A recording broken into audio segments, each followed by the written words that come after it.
ये जो चित्र है इसमें किसको पर्वत, किसको पठार और किसको पहाड़ बोलेंगे। इसमें चित्र देख के ही बता देना है कि किसे पर्वत, किसे पहाड़ और किसे पठार कहते हैं। तो तीनों क्या होता है, ऊंचा भूमि होता है। तीनों क्या होता है, ऊंचा भूमि होता है। तो वैसा ऊंचा भूमि जिसकी ऊंचाई लगभग 600 मीटर से ऊंचा हो। कितना मीटर से ऊंचा हो? 600 मीटर से ऊंचा हो और उसका कोई ना कोई चोटी हो। ये क्या हो? चोटी हो। उसे हम लोग क्या कहते हैं? पर्वत कहते हैं। क्या कहते हैं? पर्वत।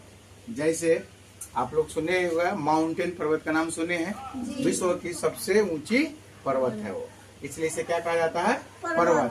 पर्वत की ऊंचाई कम से कम 600 मीटर होती है। उससे ज्यादा जो होगी उसे क्या कहेंगे? पर्वत। और उसका कोई ना कोई चोटी जरूर होगा।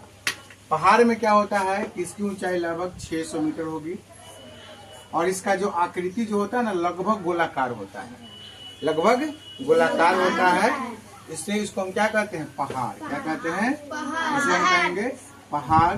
ये भी ऊंचा भूमि ही है, लेकिन इसकी ऊंचाई लगभग कितनी होती है? 600 मीटर के आसपास होती है, इसलिए हम लोग इसे क्या कहते हैं? पहाड़ कहते हैं। पठार भी क्या होता है? एक ऐसी ऊंचा भूमि जो दूर दूर तक समतल ही होती है, बहुत दूर दूर तक समतल होती है और इसकी ऊंचाई लगभग कितनी होती है? 400 मीटर के आसपास होती है। जिसकी ऊंचाई 400 मीटर के आसपास होती है उसे हम लोग क्या कहेंगे? पठार। क्या कहेंगे? पठार। 400 मीटर की ऊंचाई के आसपास को क्या कहेंगे? पठार।